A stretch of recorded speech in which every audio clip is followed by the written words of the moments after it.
Terima kasih Anda masih bersama Lintas Banua Sepekan. Pemberlakuan pembatasan kegiatan masyarakat atau PPKM level 4 di Kota Banjarmasin sudah berjalan, namun hingga saat ini bantuan sosial dari Pemko belum bisa dikucurkan secara langsung lantaran tak memiliki anggaran. Di samping itu, DPRD Banjarmasin meminta bantuan sosial harus benar-benar memiliki data yang akurat dan diharapkan pendataan bisa dilakukan lintas sektor. Pemberlakuan pembatasan kegiatan masyarakat atau PPKM level 4 sudah berjalan. Namun demikian sampai saat ini pemerintah Kota Banjarmasin belum bisa memberikan bantuan langsung terhadap masyarakat yang terdampak. Padahal di tengah pandemi COVID-19 dan adanya pembatasan kegiatan level 4, banyak warga yang terdampak dan sangat memerlukan bantuan sosial, baik itu beras maupun obat-obatan seperti halnya vitamin. Namun hal tersebut nyatanya tidak bisa dilakukan oleh Pemko Banjarmasin lantaran tidak memiliki anggaran dan juga belum melakukan refocusing anggaran. Bantuan yang diberikan oleh pemerintah hanya dalam budget itu. Sementara untuk APBD provinsi kan juga belum, APBD kota kita juga belum melakukan refocusing anggaran. Karena saat ini terus terang ya kita tidak punya anggaran untuk memberikan bantuan secara langsung terkait dengan untuk warga di luar yang memang sudah dialokasikan di APBD kita. Meski demikian, Ibnu Sina mengaku sudah menyalurkan bantuan sosial dari pemerintah pusat berupa beras 10 kg dan uang tunai Rp600.000. Penerima bantuan tersebut adalah bagi warga yang terdaftar dalam Data Terpadu Kesejahteraan Sosial DTKS Kementerian Sosial Republik Indonesia. Di Banjarmasin, total penerima bantuan sosial tunai sebanyak 10.173 orang dan program Keluarga Harapan 13.667 orang. Muhail, Banjar TV.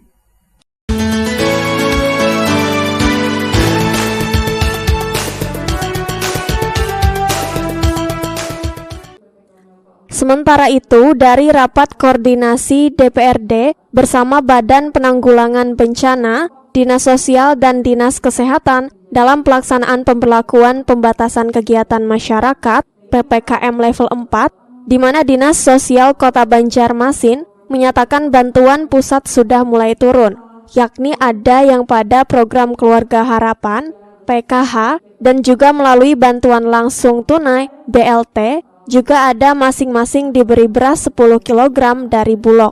Namun menurut Komisi 4 DPRD Banjarmasin, bantuan sosial dari APBD kota masih belum ada dan masih proses pendataan.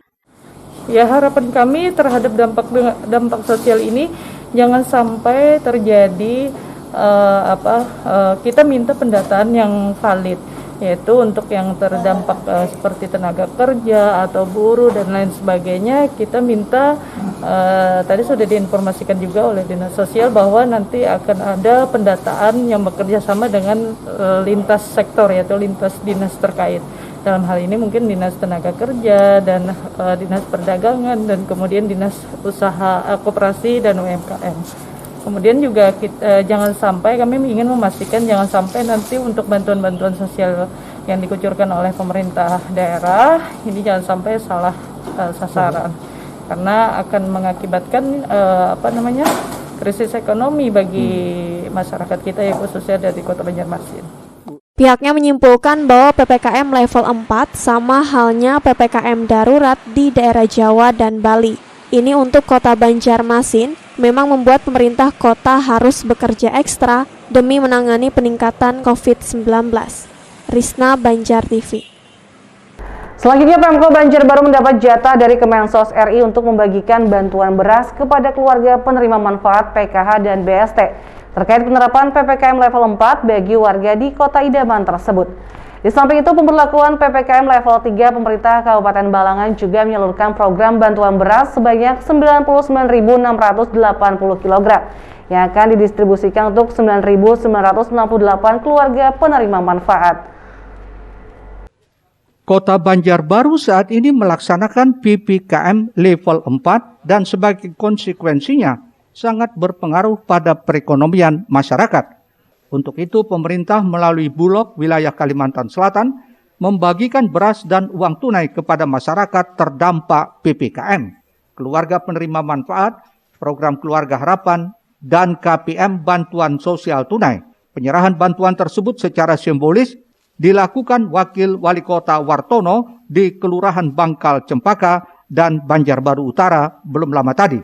Bantuan beras PPKM Perum Bulog ditugaskan ke Mensos kepada PT Pos Indonesia, khusus PKM BST. Selain setiap bulan menerima bantuan 300.000, juga menerima beras 10 kg.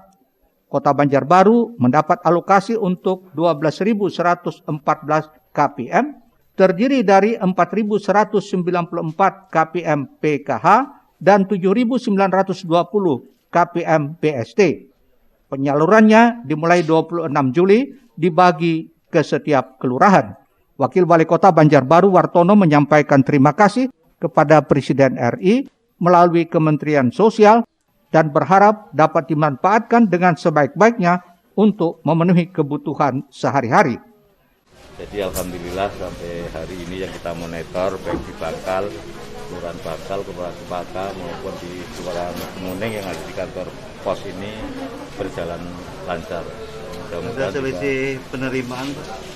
Kalau sementara ini di lapangan tidak ada persoalan, perselisihan, barangkali atau 1-2 itu barangkali bisa jadi data nanti akan dievaluasi. Yang jelas penerima baik itu PKH, PST ini yang diundangnya itu sesuai dengan yang diterima, jadi tidak ada persoalan. Dan sampai saat ini kami datang di pos untuk pembagian di Kelurahan Kemuning itu berjalan dengan lancar. Wartono juga mengajak seluruh pihak untuk ikut mengawasi penyaluran bantuan tersebut agar tepat sasaran. Bagi warga miskin terdampak COVID-19 yang belum menerima bantuan sosial dari pemerintah, agar yang bersangkutan segera didata dan diberikan bantuan sosial. Rismana, Banjar TV.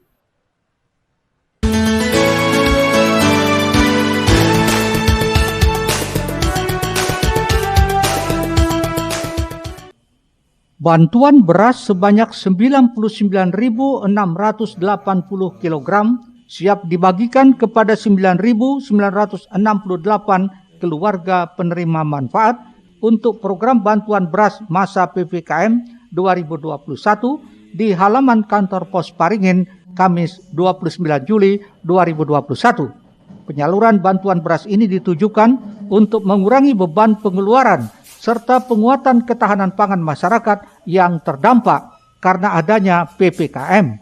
Penyerahan beras tersebut dilakukan Bupati Balangan Abdul Hadi kepada masyarakat. Adapun keluarga penerima manfaat KPM untuk program ini adalah masyarakat prasejahtera yang telah terdaftar sebagai peserta PKH atau program Keluarga Harapan dan penerima program bantuan sosial tunai atau BST dana APBN. Program beras bantuan tersebut merupakan bagian dari pengelolaan cadangan beras pemerintah untuk bantuan sosial penanggulangan keadaan darurat bencana dan kerawanan pangan pasca bencana. Sebagaimana yang kita ketahui bahwa pandemi ini berimbas kepada semua bidang, termasuk diantaranya bagian bidang ekonomi. Nah, oleh karena itu mudah-mudahan apa yang kita bagikan hari ini bermanfaat untuk masyarakat Kabupaten Balangan. Di Balangan, masyarakat yang terdampak ini yang seperti apa kategorinya? Yang terdata di PKH, kemudian yang terdata di BST, kemudian yang terdata di apa yang non-PKH. Ya. Sementara itu, Kepala Cabang Bulog Barabai, Budiawan, menyatakan total dari 9.968 KPM program ini terdiri dari 3.661 program PKH dan 6.307 dari program BST yang tersebar di 8 kecamatan di Kabupaten Balangan. Untuk PKH, KPM PKH itu 3.661. Kemudian kami menyalurkan 36 ton 661 kilo. Kemudian BST ada 6.307 KPM. Terus tambahan lagi BPNT non PKH itu 2.640 KPM. Jadi selama masa PPKM itu ini kami bersama pemerintah bersama kantor pos mendistribusikan beras itu 10 kilo kepada masyarakat di Kabupaten Balangan. 10 kilo per keluarga. Satu keluarga. Pemerintah kabupaten dan kantor pos setempat membagikan 10 kg beras per satu keluarga. Bahkan apabila PPKM masih berlanjut, institusi tersebut masih harus menunggu arahan dari pemerintah pusat melalui Kementerian Sosial Republik Indonesia. Dari Balangan, Muhammad Yasir, Banjar TV. Pemirsa, Kuartir Daerah Gerakan Pramuka Kalimantan Selatan turut mendukung upaya percepatan penanganan COVID-19 dengan memfasilitasi pemberian vaksin AstraZeneca kepada sekitar 600 anggota pramuka dan masyarakat umum.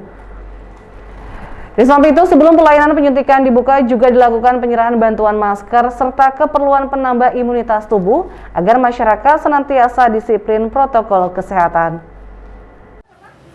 Gedung Kuartir Daerah Gerakan Pramuka Kalimantan Selatan di kawasan Mulawarman, Banjarmasin menjadi lokasi vaksinasi gratis Kamis 29 Juli 2021. Total ada sekitar 600 peserta yang terdaftar, terdiri dari para kader pramuka hingga masyarakat umum. Semuanya mengikuti alur pelayanan mulai dari registrasi, pemeriksaan kesehatan hingga penyuntikan. Kemudian vaksin yang digunakan hari ini vaksinnya AstraZeneca. Jadi ini waktu untuk vaksin kedua nanti agak lebih longgar, mungkin sekitar lebih dari 2 bulan. Nah, kemudian yang selanjutnya kegiatan vaksinasi ini juga karena kita saat ini merasakan vaksinnya stoknya sempat tersendat ya. Nah, kita berharap dengan vaksinasi yang dilaksanakan ini bisa mengisi kekosongan sementara vaksin yang berada di tempat yang lain. Para peserta pun mengakui sangat bersyukur bisa mendapatkan vaksin di tengah menipisnya stok dosis yang tersedia. Sangat senang karena dengan vaksin gratis ini saya lebih mudah untuk vaksin. Sebelumnya susah, di beberapa puskesmas sempat stok kosong dari bulan pertengahan Juli kemarin sampai sekarang masih kosong. Tanggapannya bagus, pelayanannya juga teratur dan bagus pokoknya. Semoga yang belum divaksin ada kemauan untuk divaksin. Kegiatan ini terlaksana berkat kerjasama Dinas Kesehatan dengan bidang kedokteran dan kesehatan Kepolisian Daerah Kalimantan Selatan. Dukungan pihak pramuka ini juga diharapkan Polda Kalsel bisa terus terjaga untuk bersama mempercepat penanganan COVID-19. Jadi saya harapkan kerjasama ini tidak sekarang ini aja. Kalau seandainya vaksinnya besok banyak, kita itu mengharapkan kerjasama sebanyak-banyaknya dengan masyarakat umum. Terus terang kalau kami mengadakan sendiri itu berat. Misalnya menyediakan tempat duduk, menyediakan meja, kita akan menyediakan meja sendiri susah juga. Apalagi kalau ada laptop, betul laptop banyak, semakin banyak laptop semakin cepat kita. Kita 500 itu bisa sebelum zuhur sudah selesai. Sebelum pelayanan penyuntikan dibuka, pihak Warda Pramuka Kalsel juga menyerahkan bantuan masker serta keperluan penambah imunitas tubuh agar masyarakat senantiasa disiplin protokol kesehatan dan terbiasa hidup sehat, yang diserahkan Ketua Harian Warda Kalsel didampingi Bendahara Hajah Idah Yati. Oke, sekali lagi 1, 2, 3. Ahmad Mahfud, Banjar TV.